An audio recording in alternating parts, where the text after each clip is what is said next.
Welcome back to another edition of Facebook Live. Today we're going to be talking about some of the challenges facing retirees today.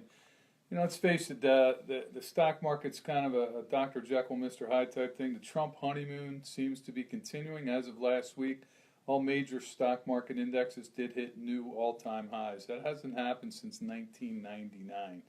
So a lot of people are getting concerned that when is this bubble going to burst. And we're going to talk today about some of the things that people should be aware of. Number one, your 401k is kind of again a Dr. Jekyll, Mr. Hyde type product.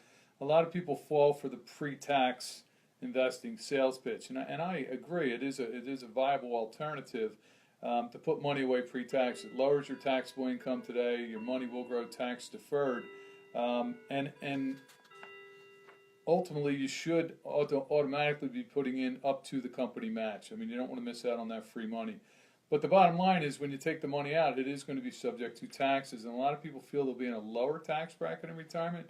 And the concern here is with the government debt approaching $20 trillion, you may or may not be in a lower bracket at retirement. So is it possible to avoid this? Well, yes, in two easy steps. Number one, pay your taxes.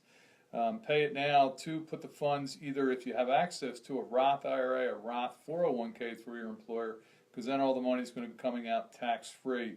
But again, in either event, make sure if there is a company match on a 401k, make sure you take advantage of it. The second thing you got to be aware of, bequeathing a 401k or an IRA is going to hit your beneficiaries with a pretty large tax bill. A lot of people want to leave their children some money when they pass.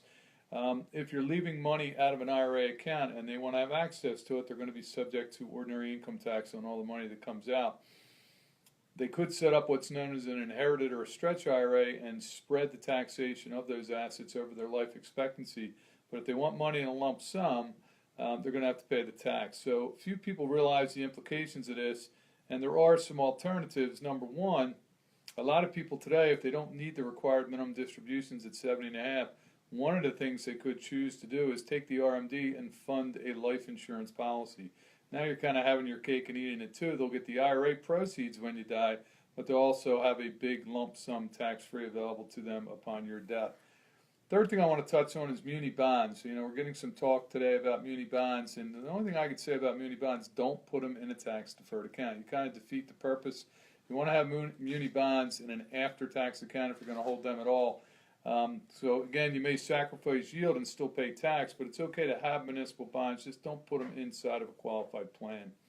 Fourth thing I want to talk about, most active mutual fund managers will not beat the indexes. Number one, it's a disturbing reality that most of the managers out there, they're very bright and very skilled. They usually outperform for a little while. And what we find is if you get a hotshot manager who starts with a small mutual fund, obviously if he has a good track record, he's going to grow the fund and increase the level of assets. It's much more difficult to get stellar returns when the fund is much larger, because you can't just jump in and jump out of positions as easily as you could when the fund was a lot smaller. So again, you got to be careful with the star managers. It's very rare that they continue to be in the top 100, the top echelons of their quartiles as far as fund performance goes as the fund gets bigger.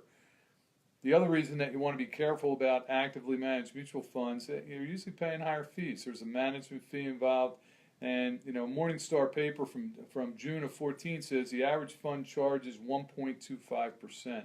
Well, the manager has to overcome that expense ratio before they give you the bottom line and the return. They have to overcome the expenses and investments because the performance quoted by the mutual fund must subtract the expense ratio from the actual performance when quoting its performance to the regulators and the public. So you get the net rate of return after expenses. And index funds, as we know, very low expenses, so you don't have to be concerned with that. You're probably going to get a higher rate of return. Another thing you want to be aware of, you should try to steer clear of B-share mutual funds. These are funds that carry a surrender charge or a surrender penalty, usually during the first 6 years of the investment. A lot of mutual funds have gotten away from these because I don't think investors really even understand or know the ramifications of a B-share.